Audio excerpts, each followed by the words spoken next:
Good evening. We're here at Clyde clocking out today to, how's it going, Clyde? I'm not real low. Boy, you looking sharper than ever. I'm going to have to come and steal some of your clothes at your closet. But we're here today because Clyde and I, we doing a follow-up on the video that we last did. We do a one-shot video, so we want to make some corrections and make some things clear. So we'll come video after video correction because we're not professional. We're just doing. But anyway, we give honor to our Lord and Savior Jesus Christ, whom we try to make first in our lives, because if it wasn't for the Lord, this wouldn't be possible. And we thank the Lord for this chance, so we never want to leave Him out. So in our last video, let me make these corrections. I talked about Curtis Gatewood. Curtis Gatewood, who's supposed to be the second vice president to William Barber, the NAACP state president, who promised to support us the night that we was in First Baptist Church. And I never heard or saw Curtis Gatewood again on our behalf. And I talked about Sally Green. Sally Green, she was on the town council when we was trying to get our jobs back, but she was against us. She wouldn't even attend the appeal hearings that we had. And when me and Clyde, we went to the banquet in 2014? No, it was 2011. It was NAACP. Yeah, 2014. 2014. Anyway, we noticed it was very unfriendly, the NAACP, Reverend Campbell and Michelle Law's member. We noticed that at Michelle Law's table, she was a guest at Michelle Law's table. So Sally Green, the only thing we could figure out, and we figured that Sally Green was and is a game to Michelle Law's. I talked about the 10 strong grievance the NAACP dropped under the leadership of Fred Barber. During that time, the BPW peoples, what happened was that they had 10 strong grievance. And Fred Barber, who was the president, what they do is, McSurely, I talked about how McSurely, his strategy is he come in and he do work for peoples in need, so-called free. But we all know there's nothing free. So he had, the BPW member told me, he said he had done a lot of things for them for free. So Fred Barber, he wanted that Martin Luther King Airport Road changed to Martin Luther King Drive, because most big cities has a Martin Luther King Drive. Now the city of Bronson don't have one, so Fred Barber figured it would be wonderful if he could get that name changed under his belt. So what happened was the old strategy is they dropped the grievance against the town so they could receive, so they could have the road changed to Martin Luther King Drive. And I talked about Andre Jones. I think the last video I called him Andrew Jones. Andre Jones, known as Tex, the guy that they are preparing to be the future NAACP president, because they're going to need a fill-in for Nate Davis and Fred Barber. So we have come to the conclusion that Andre Jones, known as Tex, that received $13,000 between in 4 years, and he's an NAACP member. So I just wanted to clear that up, and there might be other things that I have to clear up. But I want to talk briefly about Clyde and I. Ms. Clark, you wanted to say anything for our family? Well, the thing that I want to say is that out of this whole case and stuff, make sure that you listen real carefully about this case. This case has so much has been written and said about this case right here. This was a winnable case. And we want to lay this stuff out to you. As we lay this stuff out, you begin to understand the big players in here. At a certain time, you will come to realize that the NAACP, Mr. Fred Battle, Mr. Nate Davis, they had no intentions of going up against the town. And we will lay this out for you, and you will begin to understand why me and Reverend Bigelow will continue this fight until we have no breath in him, because we have leaders out there claiming one thing and not doing. They're not doing anything when it comes to as far as helping people that's really out there fighting. So we're going to try to bring you up briefly about the bitterness that we have with the NAACP so you'll understand. So in October 2000, Clyde and I, after we challenged dangerous and racist practice at the town in a collective way by trying to form a union, because we was a part of UE 150, Chapel Hill fired us. So Clyde and I appealed the town decision, and we went with McSurely, our so-called attorney, before Assistant Town Manager Flo Miller, who turned down the first appeal. So Miss Michelle Cotton Laws, president of the NAACP at the time, sent out a press statement and announced that Reverend Bigelow and Mr. Clark have already appealed to the Miller decision. Bigelow and Clark have waived any privacy right they may have under the town's appeal procedure and asked for an open hearing with the public and media invited. The appeal hearings were held in a public forum at our request. The hearings were conducted on February 3rd and 9th, 2011. By split votes, the committee recommended the Council uphold the decision to fire us. The town attorney permits Johnson to participate in the hearing by phone. She read a statement. The town attorney ruled the plaintiff and the Personnel Appeal Committee could not question Mrs. Johnson.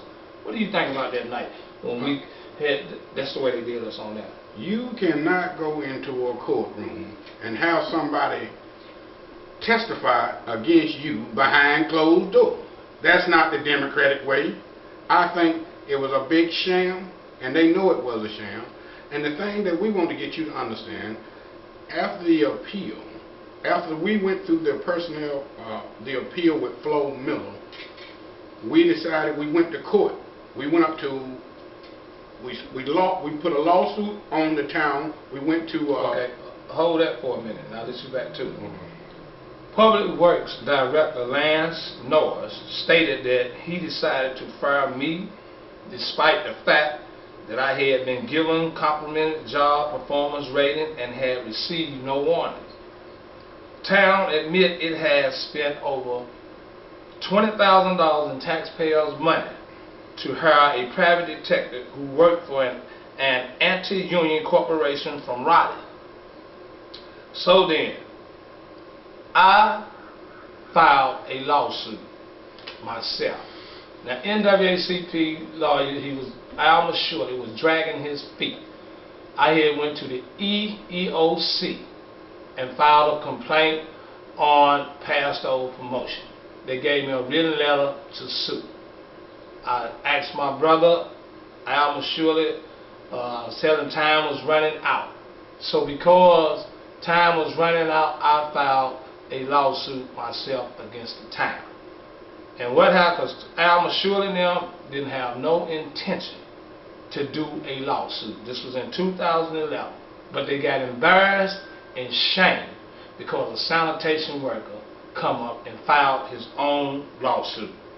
So after I filed the lawsuit, it was a few months, couple of months later in 2011, that the NAACP filed a suit so to get our jobs back. In May 2012, Judge Dick Badua dismissed our lawsuit, and we appealed to the state appeal courts. In May 2013, the courts of appeal issued a powerful decision sending Clyde and I back to the trial court to collect our evidence and have a jury trial. The trial date was set for September 22nd, 2014, and the judge's decision that made the decision was Judge McGee, Judge Gear, and Judge Davis concur. Let me tell you something. Go ahead. Before they sent it back, before the appeal court sent it back for trial, town asked for a personal review all the way up to the highest court in the land, the North Carolina State Supreme Court. North Carolina State Supreme Court, remember now, this is the highest court in the land of the state of North Carolina. They rejected the town review, and they sent it back down to trial court. Let's get this straight. The highest court in the land agreed with the appeal court ruling. And so when we won the appeal in 2013, the town asked for a review, and they denied their review in August. The highest court in the land, the North Carolina Supreme Court, denied their review. And Al had promised us, he said he had sent me an email that I have. And Al said once, he said it was 5 out of 1 said they're going to deny them a review. And they denied them. In July, I think it was 27, 2014, and then in September it was official. Al's promised us once they denied, he would go into discovery.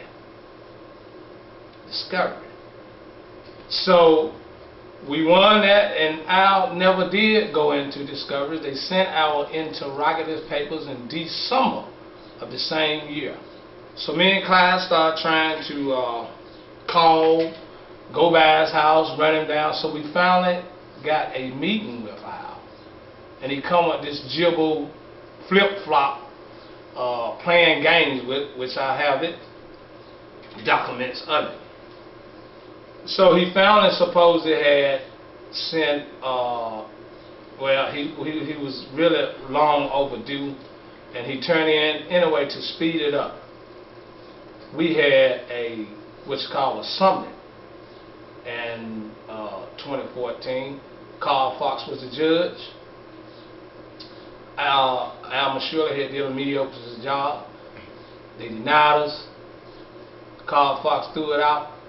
Al McSurely did a notice appeal, and after that he never did do no more work. To this day, me and Clyde had to run him down, track him down, and we finally got a hold to him, and then he told us he had got too old to deal with the case. So bottom line is, this is why we are talking about it. But we had seen this stuff coming, because they was never behind us. They never did have a fundraiser or nothing. Clyde, would you like to comment on some of that? The thing that I like to say now that I've seen all the paperwork, all this was the NAACP at the beginning of this right here. It was to put pressure on the town so they could get that center out there. People say, well, they promised Rodney Road this center. Well, for 47 years, why this time? Because the simple fact that we had Bigelow and Clark had a powerful case, and they put pressure on the town. Let's not forget that this case right here is one of the historical cases in the, not just Topper Hill, in the state of North Carolina and farther. So what we're saying is that from the beginning of this, the NAACP had alternative motives. And this right here, what me and Clyde, we have a smoking gun here with us today. I asked Clyde, he's talked about I asked Al what kind of case would he consider this, and he told us pro-union. the most important case since the Civil Rights Movement. One of his biggest case he ever had. And the issue was, can people organize in a little town with 2 black workers, whites, to join with? It is clearly led by blacks. Now, Al, he told us, we have learned what the real deal is. We have come to the conclusion of we didn't understand some things at first. We didn't understand why Barber wouldn't get behind us, and Al cleared up some things for us. Now, Al basically, he told us Barber would not support the unions because of one of his biggest supporters is against the union. And he told us, and one of his biggest supporters, he told us, was Jim Goodman. In 1968, Goodman was named the operations manager at the WRAL-TV. In 1973, he took on corporate responsibilities as executive vice president of Capital Broadcasting Company. In 1975, he became CBS president, and in 1979, he was named president and CEO of the company. The position he holds today. Jim Goodman's interests go well beyond broadcasting. Under his leadership, Capital Broadcasting Company has expanded into real estate, developing the American Tobacco Historic District in Durham, North Carolina, and turning it into an award-winning example of entrepreneur restoration. Durham is also home of another CBS-owned icon, the Durham Bulls. Jim Goodman has always loved baseball, and in the early 90s, CBS took over the most famous franchise in minor league baseball history. Under CBS ownership, the Bulls have won championship, risen to triple A status, and set attendance records at the new ballpark that has become a centerpiece in downtown Durham. Al McSurely, he laughed, but I'm not just telling you this. I'm going to let you hear this for yourself. Okay, you got anything you want to say about that? This tape right here will pretty much sum up about what Al and what their intentions, what the NAACP intentions were to never help us. It was all a big game, publicity, running in front of the camera, building up. They had no intention of helping us. The fact is that this is a union case, basically.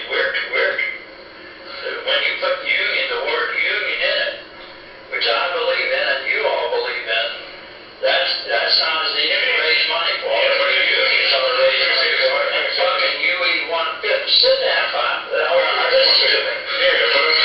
You have got to grasp this. You think that because you and Kerry are black, and that people ought to support you and send money in and stuff like that because it's a racism. Fundamentally, you are challenging a much more radical challenge than the voting rights case. You could get unions in the South is a radical step forward. Because why? Because it's black and white people working together to get collective bargaining and to get some say and get better money and all that. I sat in a room with the guy who gives us money. This is Jim Goodman, is the guy that runs Channel 5. You probably see. I don't know what you're talking about. The Durham Bulls. Okay, all that shit over there. So Brett Barber and me were sitting there with him going over our 14 points. And one of our 14 points is collective bargaining, repeal 95-98. That's what we said. Jim Goodman reads over the whole time. This is 8 years ago when we first started pushing this. He says, I agree with everything in here but this union stuff. That's what So you have heard it with your own ears, and there's much more that McSurely talked about. He talked about me and Clyde really basically didn't even have no business being in the union. You listen to this part right here. You gotta give me a little credit for my 50 years of wisdom on this. Hey, go out, Sammy, don't go out and wuss. You too. There's two fronts. You know, think of a war. You got a front in front of you, that's the enemy. That's like Second World War, that's Hitler. He's in front of you. On the side, you're trying to get as many of your people, the allies, as we put it in, if you think militarily, as you can fighting for you, fighting against Hitler. You always got two things you're working on. One is, how do we defeat this son of a bitch? How do we defeat, and in this case, it's Stansel and all these Stansel. Let me finish. All right. That's the front. That's the enemy. The main enemy is Stansel, racism, and anti-unionism. Those are the enemies that we're fighting against. Now we have all these other people kind of standing on the sidelines. Oh, and sometimes they come to our rallies and sometimes they don't. We got UE 150. You got your asses way out there, Steve, and this young Scott Williams, all these other people who didn't know what they were doing, didn't have their own shit together. They're urging you to go on, fighting you to get you out there. And my wife is sitting in here dying while that's happening. You all call me and say, the NAACP, I get the NAACP involvement. I say, this is a fucking important fight to them. And we did. We had them around for a little while, particularly when Michelle was the leader. Michelle's got better politics, more all-sided politics than Robert does. And we got them involved. Michelle got Reverend Barber to come over here, and I did too. And we said, this is an important case. We get way out there. We think the UE 150 is going to be with us. And the next thing we know, we lose them. It's like, if you think of Second World War, which I... Well, you heard it for yourselves. This is why we had to put up with a bunch of, it all has came together. And Brother Clark, you got anything to say? I think it's a crying shame. The state chapter of the NAACP is not behind union. You just heard that he will not support unions because of Mr. Goodman's money. What me and Reverend Bigelow has said all along, everybody is fattening themselves. They care nothing about the little man. And I think that somebody should ask Dr. William Barber, does he support unions? He runs around here claiming he's for the little man, and you just heard. You just heard his main man, Mr. McSurely, say he wasn't. So until next time, we will return on video correction that we may have said or done, but you heard it, we got plenty of it. And I want to say one thing. The Breakfast Club, the NAACP, Nate Davis and Fred Battle, y'all keep playing with us. All this stuff is going to be exposed. There's plenty more tapes and plenty more people that have said things out in the public, but behind closed doors, they believe or something else, and we're going to expose you, your own tape. It's going to be a lot of happy marriages and a lot of families broke up because we got you all on tape, and we're going to expose you. If me and Reverend Bigelow will expose all of you, if we are trying to do something for the betterment of human beings and the betterment of the working people, but y'all keep playing with us, you're going to be exposed. Amen.